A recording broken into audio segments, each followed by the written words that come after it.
Welcome to Signs of the Times. We have just arrived in Medang, the home province of the Melanesian discoverer, on our exotic Christmas expedition from south coast to the north coast, and this is where our cruise ends. Medang town is built on a peninsula and claims to be the most beautiful town in the country, even in the Pacific. However, it might not be the best you would expect, but many tourists love to come here because of the greatest attraction beneath the sea. In this edition, we'll begin from Sasi Island in the Morobe province and we'll surf into this beautiful town of Medang.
We eventually crossed over to the Solomon Seas on Saturday, the 28th of December 2002, after an enjoyable short stay in the Milne Bay province. Our Christmas cruise from South Coast to the North Coast continues.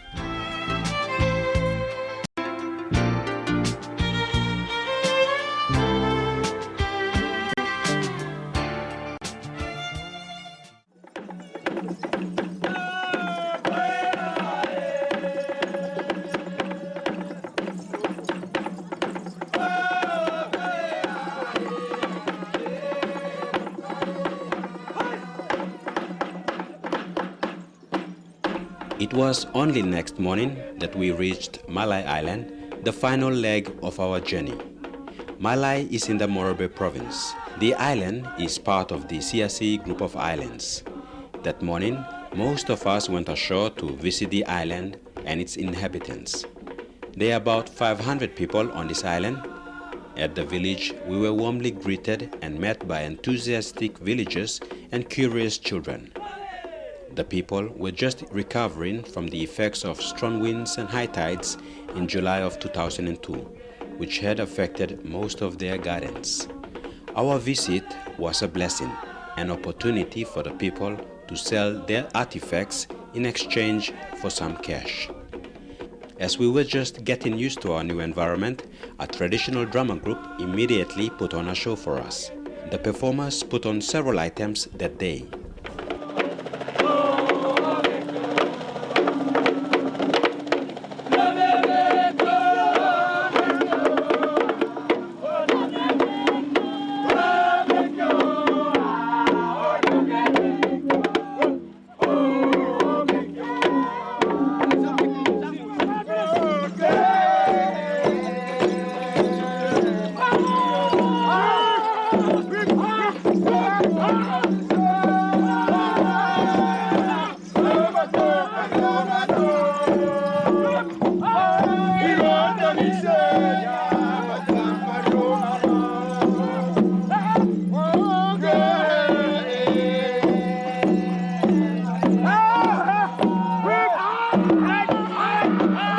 Okay, long display dan isem name long group Ziroma Culture Group. Islam come up long name long tripla masalah belong display island. So Zeda zip snake na arrow rongo man na MA and Malasi and Palaiga two plate. So people bungi mantem and Zeroma. So Zeroma been come up long May year 2000. May 10 year 2000. Now launching been come up long Malai. Sambla all government officers too long Lotewa Siasi na long Siasi LLG all been come up na witness him this plan. So far I'm 2000, 2001 and 2002 and we play a two player now we play stuff. All mangi will play all sing we belong Tumbuna now we put him come in long sampla ting only got long and long make him come sampla can play where we go nice for what long kisim ting attract him all man especially all tourists no lot of man who said time only go around and make him play long inside lo Siasi na long morobena too long Papua New Guinea orketa. Now all mangi blomi now all stuff strong. Now this time we keep him all. Now you go out lo town, no go what lo sample hub where all can bring him all trouble belong. Rascal now all sila kain no kan. So this time we play leader man. Me as a councillor me go pass along this lah. Now we play strong more mangi long must stop lo place. Now you got something long must more mangi so that all mangi no can go out na bring him all heavy about long town now all arpla hub. The MTS Discoverer makes regular stops here, giving international and local tourists the opportunity to look around the village or just to buy artifacts. On this occasion, many were laid out. They included string bags, bracelets, necklaces and carvings. These people make attractive necklaces and armbands made from seeds, seashells and pig's tusks. Actually, we weren't expecting to buy a lot of things, but there was just nice things, and my husband bought a couple and my children bought a couple, and now I think we have quite a few things, and they're all nicely made. So, and nice price, so, and it's one way to try to support the people, I think. Besides the artifacts, one of the interesting things that caught our attention was this pet bird. This guardian says it is 10 years old and feeds on rice, cooked food and fresh fish. A rather unusual pet, one might think. Okay, one boy want to marry Mrs. Blongem. Only go no look him. Or look him, no kiss him. I call him, me come, me play it, look him, to give him one pla, me plan, one pla, blow you pla. Now, Blong all salim the tourists, you go finish. Now, this line, me plus a pass him nice stuff. Now, me pla look at him, Blong Peles. Me plus I give him fresh fish, on a cow, rice, biscuit, tea, coconut, water block coconut, sugar cane, ogata, kai sa kai. Morning me play na busy la fresh fish because him kai rice or something. Also me play kai am too kai too one time. Na fish also me play ko salwara pain him. Ember me plak sim kan give him. Tan ember kai tasol. While most of us were busy checking out the artifacts that day, others were taken up with the performance by the Jiroma Cultural Group. I was told that this group has had several successful tours on the mainland, such as in the Highlands and Ley Morobe province. This village leader says visits such as this gives people the opportunity to raise money through the sale of their artifacts. The money raised from the cultural performances also goes towards funding village projects. Yes, me ama maso pastor mi talk finish inside long heavy tasol. Big money work long giving ama maso mi long sample kind road. Osem now tourist come inside where mi play Catholic tentoya. Osem long groupings mi play long culture group. Na all money salim all artifacts number. All kisem lik money long album sit down long. Even though we plus up inside long mi play bit tasol. We got album godi set him all road stuff long mi play kisem. After the dance and the various displays, we asked some of the tourists about their thoughts on this trip. Okay, so it's the second to the last day, and we feel a little sorry because we've had such a good trip. Except we like Siasi. They've had 3 dance groups, and I always like to see the young people because they have energy, they have hope, and it's nice to see the young people. That was my favorite also on the Christmas sing-sing, to see the young people. But Siasi is a nice town, this nice and clean, and the people are friendly. They're not trying to sell their things too aggressively. They put their things out. Now I'm happy to get a turtle comb and armband and a waist belt. Then it was time to head back to the ship. But for some of us who really wanted to explore more of Malai and other nearby islands, a chopper ride provided by Sir Peter solved that problem.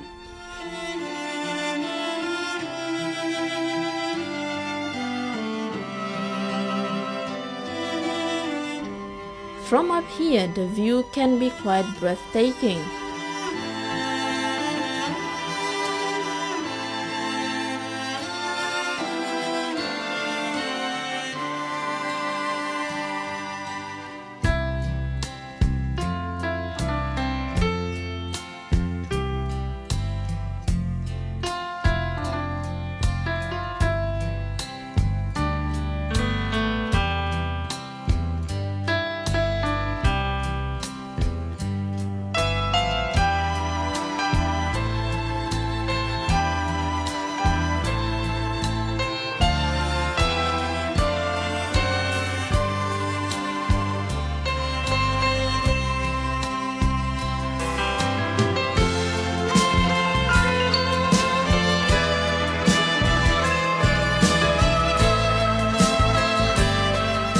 As we traveled further away from Malai, we came across another interesting island situated near the mainland.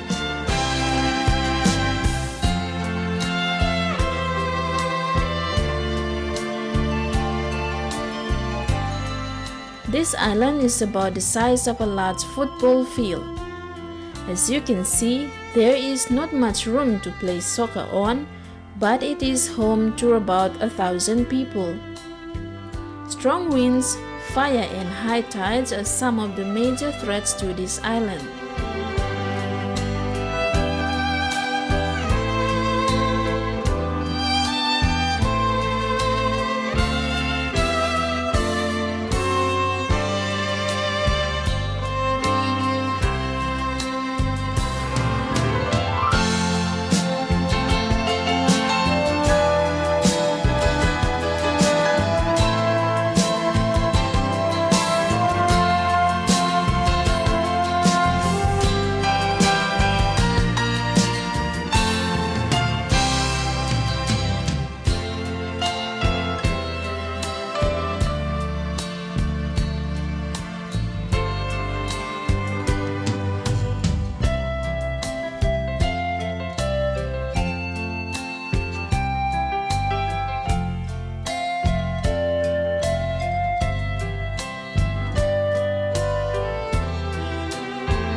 After a while, it was time to head back.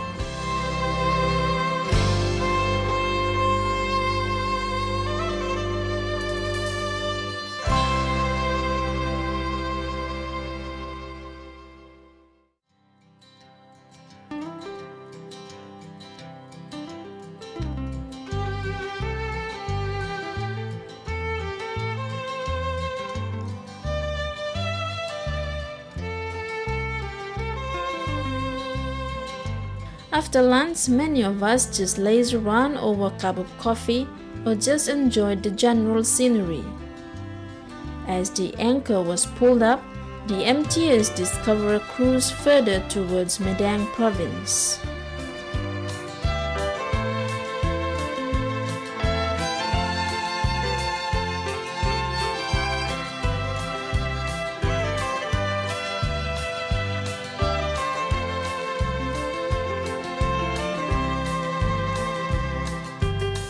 It was around 3 in the afternoon when we reached our last destination, which was Long Island in the Madang province. Here we went ashore to see one of the interesting features of the island. Many of the tourists wasted no time to mingle with the locals. They also took a dip in the river.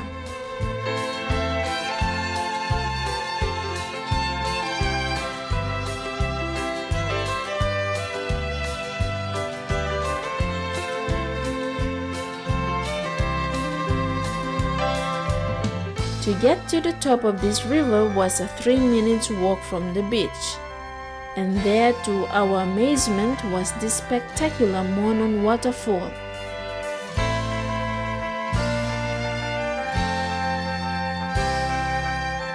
The waterfall is situated between Balim and Gorokamene village.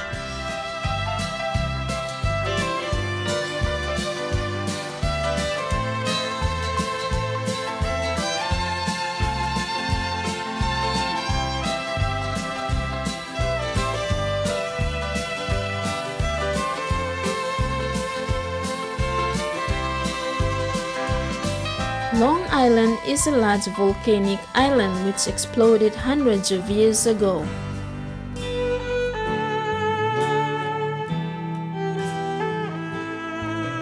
What is left now on the island besides its inhabitants is a gigantic lake called Lake Wisdom, which is located further inland.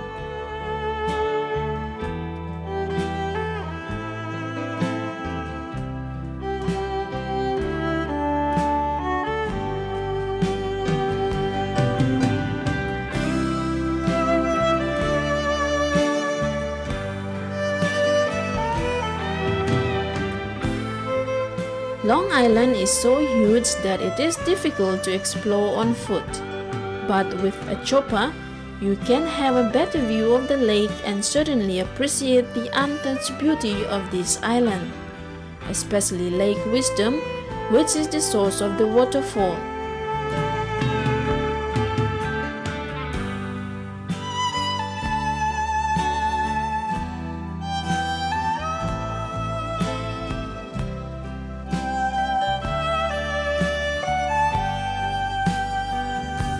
Lake Wisdom is about 500 meters above sea level.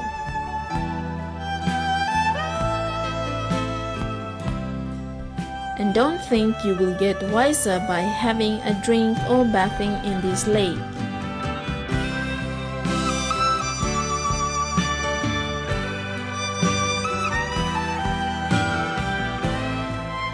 Since this used to be an old volcanic island, care must be taken when at Lake Wisdom.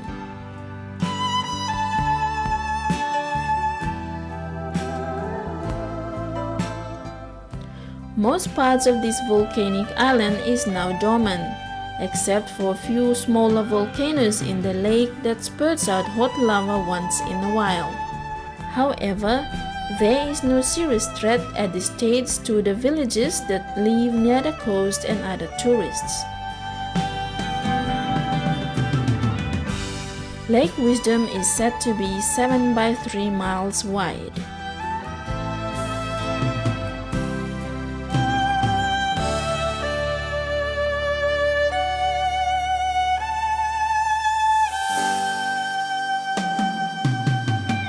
This region in which this island comes under is in the Pacific Rim of Fire.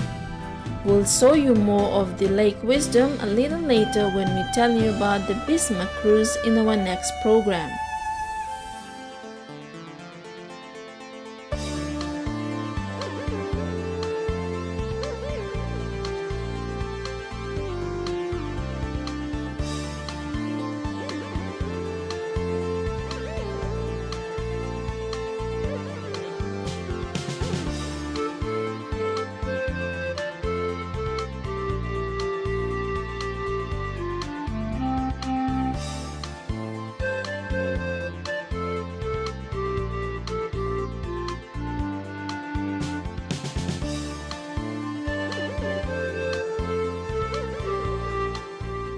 That afternoon, other tourists were also given a chopper ride by Sir Peter to Lake Wisdom. However, I must advise that the chopper is not always available on a cruise like this. An aerial ride like this can be quite expensive. We were perhaps lucky on this trip.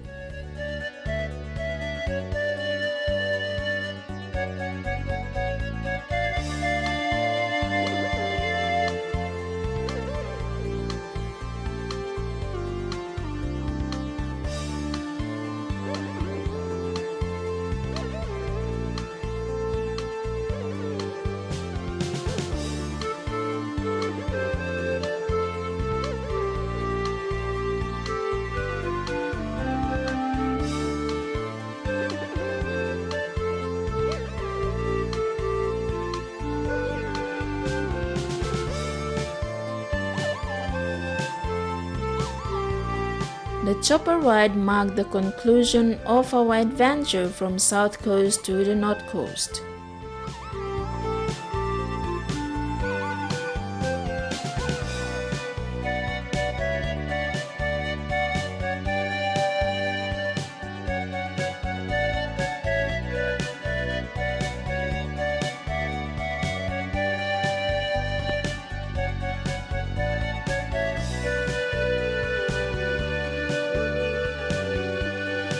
That night was very quiet as we all did our last packing.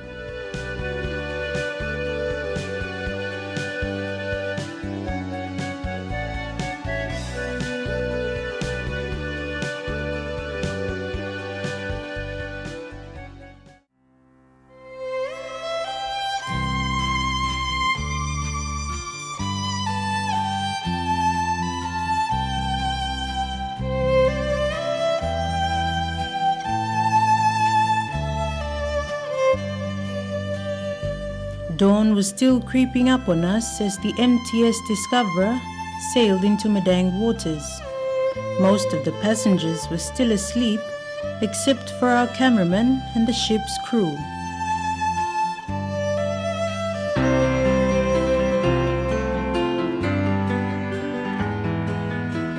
This leg of the journey brings us to the north coast of PNG, the coast many people refer to as beautiful Madang.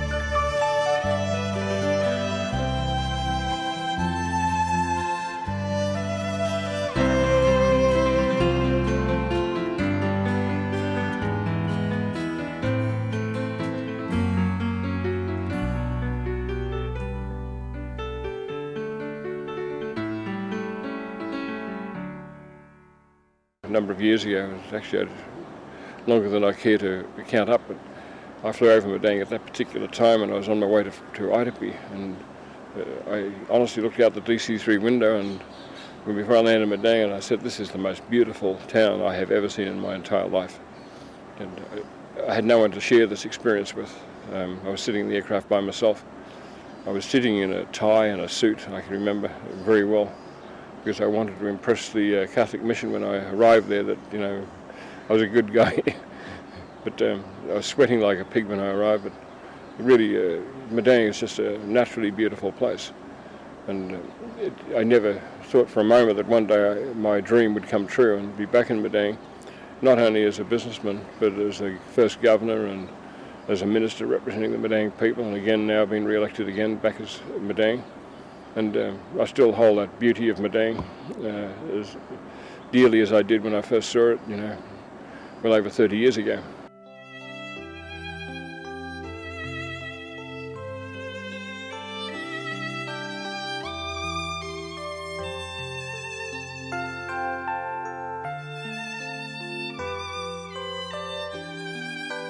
Madang has a permanently holiday feel and has a better range of accommodation options than most other large towns.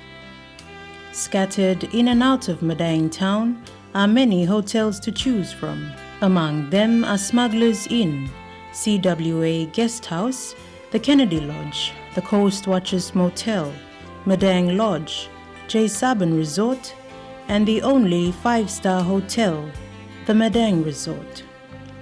With the Madang Resort, you can book a cruise to sail on the MTS Discoverer around Madang's scenic harbour.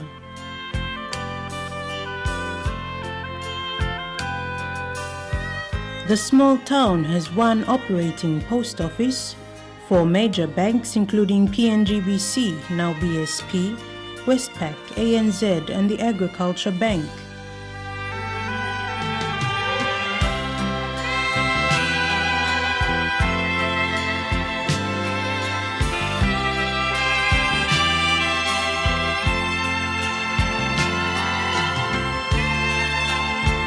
There is an airport providing domestic travels, and Madang is linked to the Ramu Highway and has a seaport as well. The town is liberally sprinkled with parks, ponds and waterways, frequently decked with water lilies.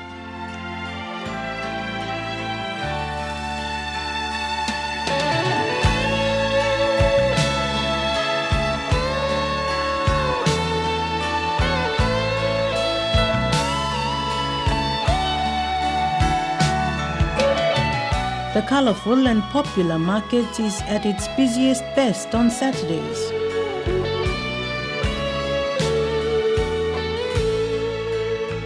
As we walked around, we noticed that apart from the sales of vegetables and fruits, there is a section for handcrafts and artifacts.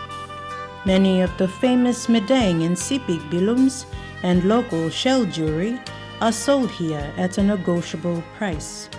Many of PNG's carvings and other works of art can be found in this one location.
Backed by some of the most rugged mountains in Papua New Guinea, the Adalbert and Schrader Ranges lie towards the north and Finisterre Ranges to the south.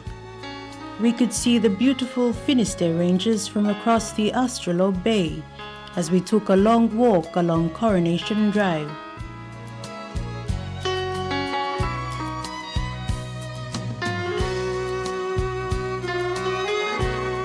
On the northwestern side, the town looks out across the still waters of Binan and Madang harbours to the airport and the palm-lined coast.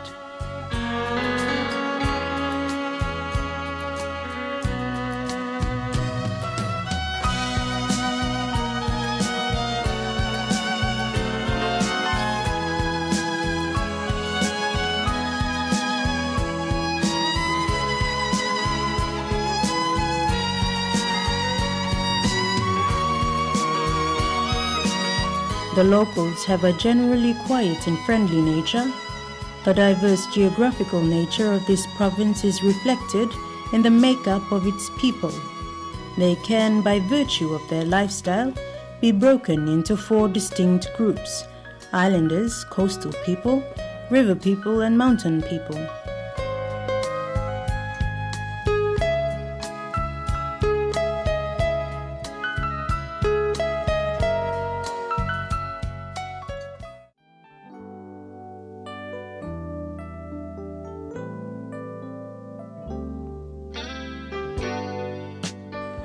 And one Mary, one man. Before Low Island, one man and so looking star sky. Now I'm seeing awesome. Mr. Star Mary or man or him something. And so thinking awesome. Young man. We paid a visit to a nearby coastal village called Yabob, which is famous for their clay pot making history.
and like the Motuans of Port Moresby, they once traded these items far up and down the coast in large laloika or trading vessels.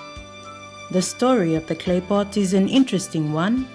Legend has it that the first clay pots were made in Yabob. According to the tales, it was initially introduced by a young lady named Hornpine. She was said to have left the heavens to marry a young Yabob man, and she was the one who taught the people how to make clay pots. I'm sit down and start waiting, man. Now I'm talk big plaren, a big plawin, kill out to fire up na. I'm in operate, I'm sit down and start go. Slameria. Calm down. Bila all kata sigin blongan bilas tasol. Kam kurungutim bet blokano. Na kisimem na to play golo house. Igo antap putim kini blongan putim lo house blo mama papa blongan stap na. Emi go kisim one plus something and people call him Adeu. This Adeu, yeah. And she low talk pitching and million of the same talk place and people call him Adeu. Blow papa blong and him come cut him go down. Broken more get a pot. No, this la pot go number more get a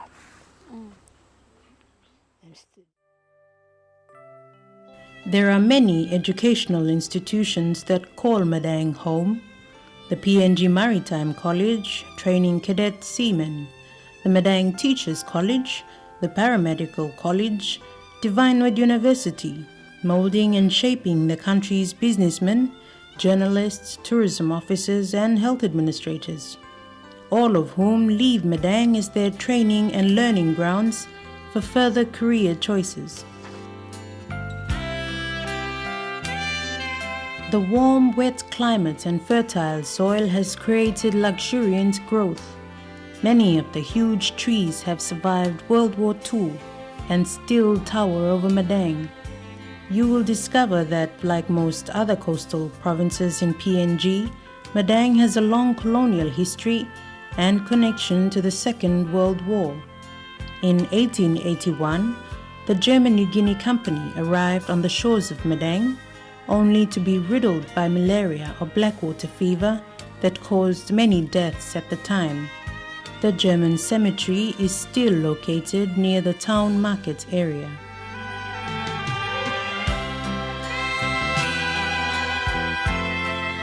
The Coast Watchers Memorial is a 30-meter tall beacon, visible 25 kilometers out to sea, reminding us of those men who stayed behind the lines during World War II to report on Japanese troops and ship movements.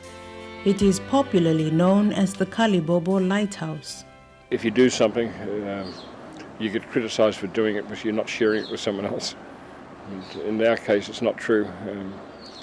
Minister for Intergovernment Relations and Bougainville Affairs, Sir Peter Bata, has played a major role in reviving the tourism industry in PNG. And I'm very grateful for the opportunity to be able to live in such a beautiful place with such nice people. And this experience should be shared with many other people. And the way we share our experiences and convert it into economic activities is by promoting tourism. And tourism has got to be done in a responsible way. First of all, we've got to give people good value for their money. We have to ask tourists what they really want to do and what they want to see. We can't throw things down their neck. We really have to look at the different types of tourism that come into the country, whether they're divers, special interests looking at ornithology or anthropology, whatever interest they may have, whether we can meet that interest, to tell them, to inform people, to educate people, and to also look at the leisure market and providing the facilities that the leisure market needs, such as sailing boats and swimming pools and tennis and golf. And all the sporting facilities that go with it. We heard that the snorkeling and diving in Madang are excellent, and the area is justifiably world famous.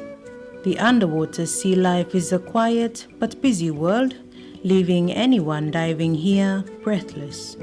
These waters are also the final resting places for many World War II wrecks.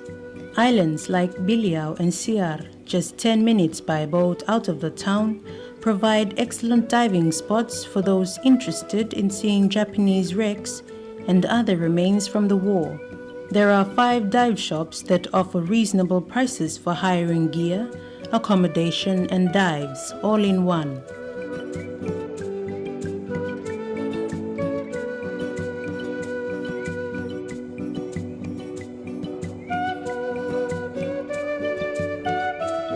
This town has also become a main stopover for tourists passing through the Pacific. Passengers aboard these cruise liners have never been disappointed with their visits here. Usually awaiting them would be traditional dances, adorned with vibrant colors and traditional attire. Also accompanying them, the local craftsmen and women with their elaborate and unique carvings and artifacts. We were not disappointed with our stay in Madang. It has proven itself to be a truly worthy place to visit.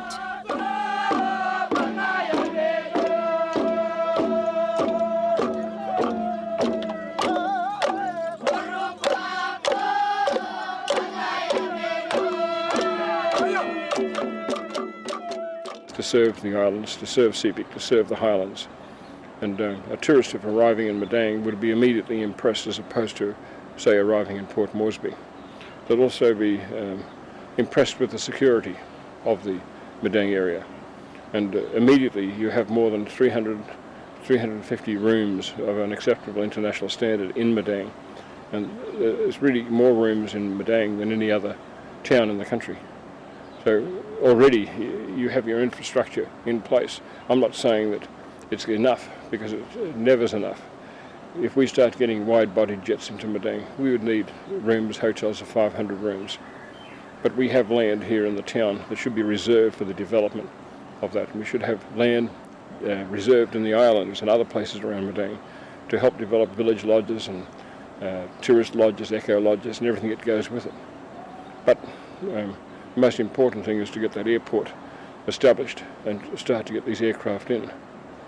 Of course, many people ask where these aircraft are going to come from, and that's a good question. And I can tell you is that Air Niugini have a desire to operate their aircraft from Narita to Madang to Port Moresby, and perhaps even Rabaul, Port Moresby. And this would allow the Japanese to fly directly into the destination they want to go, keeping in mind they normally only stay 3 or 4 days. We have an active tuna industry in Madang. We've got the largest tuna factory here already. And we've got a tuna loin factory that's going to be built this year. And you have something like 45 purseaners based here as well. And the importance of purseaners is to get their fish to the markets very quickly.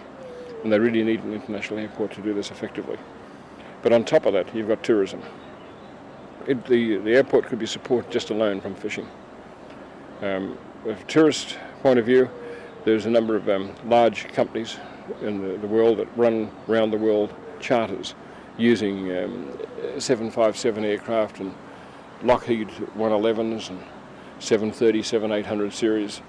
And they're set out in a first-class configuration, maybe 70, 80 seats. And they operate from country to country. And many of them avoid coming to Papua New Guinea because Port Moresby is not the desirable destination they want to go to. They arrive in Moresby, and they've got to transfer to smaller aircraft to go to the next destination. And that adds complicates the itinerary. Madang, if we could accommodate these aircraft, you would probably bring in between 20 to 30 of those charter aircraft a year. And again, those numbers would immediately justify the existence of an airport. It would add in the vicinity of 30, 40 million kina to the economy of this town. So add all this together with a properly developed tourist industry, you could expect in a very short period of time to probably upward of 100 million a year that you'd be injecting in the economy. Some of this would be taxes, but most of it would go back to the local people and to the people in villages, the employment of people and the business opportunities that it would generate. But on top of that, it would roll back into the other provinces as well. And that's only the start.